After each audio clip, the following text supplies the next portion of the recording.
We know the hell is real, rivalry is a real thing. And anytime two teams that are rivals get together, we understand that sometimes records don't matter. But is there a lot of pressure, do you think, on FC Cincinnati tomorrow night to win this game, considering, the reload of the roster, the payroll of the roster, and the expectations they have?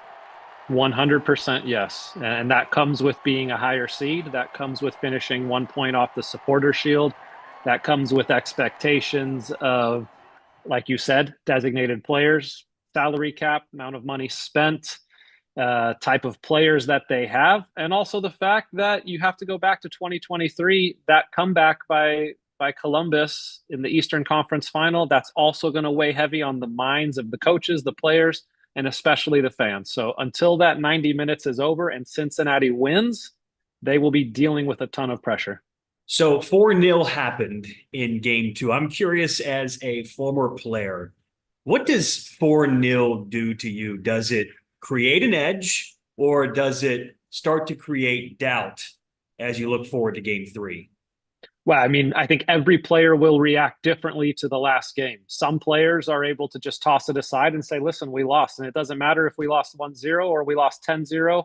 The next game is what matters. And they've already shown that they can win at home in this series.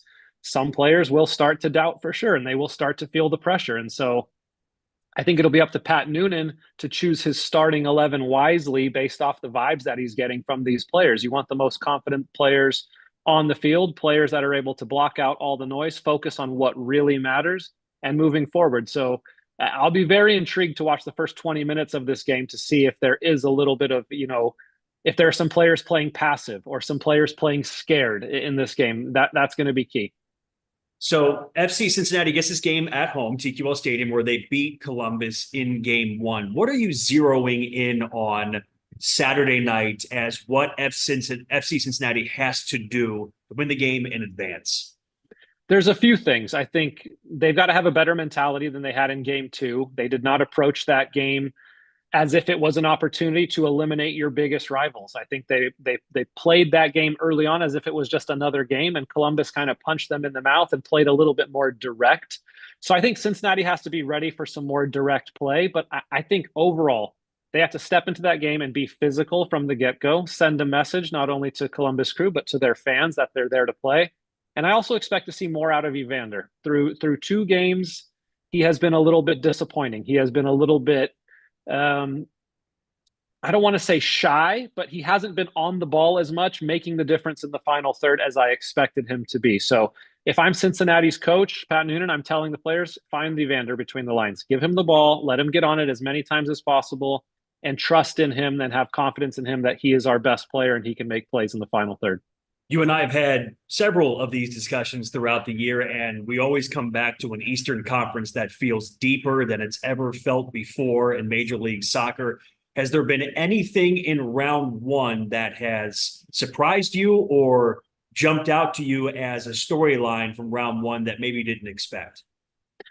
A little bit. I think Nashville playing the way they did against Inter Miami in game two was a bit surprising in a good way. I think that Nashville went back to being the Nashville that they were pretty much all season long. They didn't play scared. They played aggressive, and they won that game pretty easily. And now I think they're going to put some doubt into the minds of Inter Miami. So I didn't see that one going to 3 games.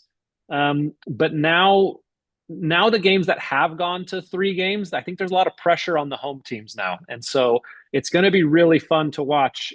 Tonight you've got New York City against Charlotte, which is another one. Each one in that series, the away team won, which is kind of been the opposite of what's been happening in this playoffs. A lot of the home teams have won the majority of the games. So I'm excited about all of these game three matchups to just see the mentality of teams and how they come out, because some teams have come out a little too passive in games, a little scared, and you got to stick to what got you into the playoffs and be aggressive.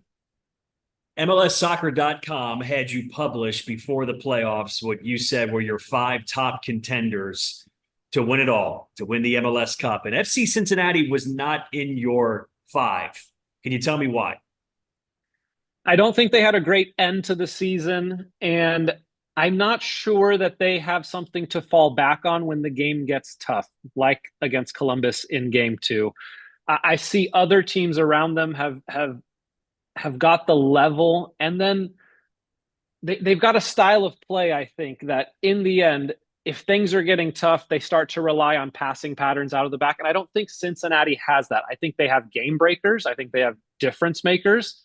But their biggest difference maker in the last two games, Evander, has not shown up. And so that's been a big reason why I haven't been able to fully trust them. And this is a team I love. I picked them to win the Supporter Shield. They let me down a little bit towards the end of the season. I think they let themselves down a bit. However, you know just as well as I do that MLS is crazy and anything can happen. And with a big win at home at TQL, they'll be flying into the next round and thinking they can go far.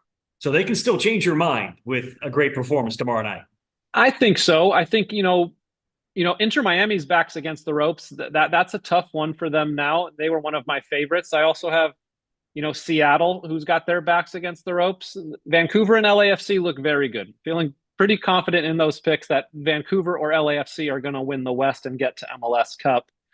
Philly has looked very good as well. I mean, the MLS playoffs are crazy. That's why I love them so much. But it's been interesting to see a few teams really step up to the plate. Vancouver, LAFC, Philly finish those series off. Now they get 3 weeks to put their feet up and see who they're playing next. We've talked so much in this city about the star power that FC Cincinnati has with Kevin Denge, and especially with Evander, who's certainly in the conversations to win the MVP. Oh. You've mentioned it here in this conversation. How much are you looking forward to seeing what would be an MVP performance from him in a win-take-all game on Saturday night?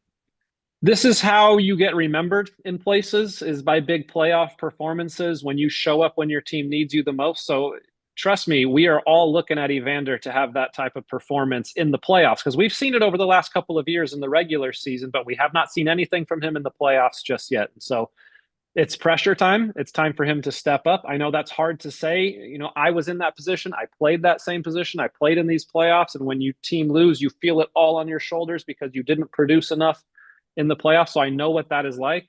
And you're one of only 11 guys on the field. But in the end, those are the legends that we remember, the guys who can step up and make it in the playoffs. And Evander, no doubt, has the most quality of any player on the pitch in this matchup against the Columbus Crew. He just has to show it.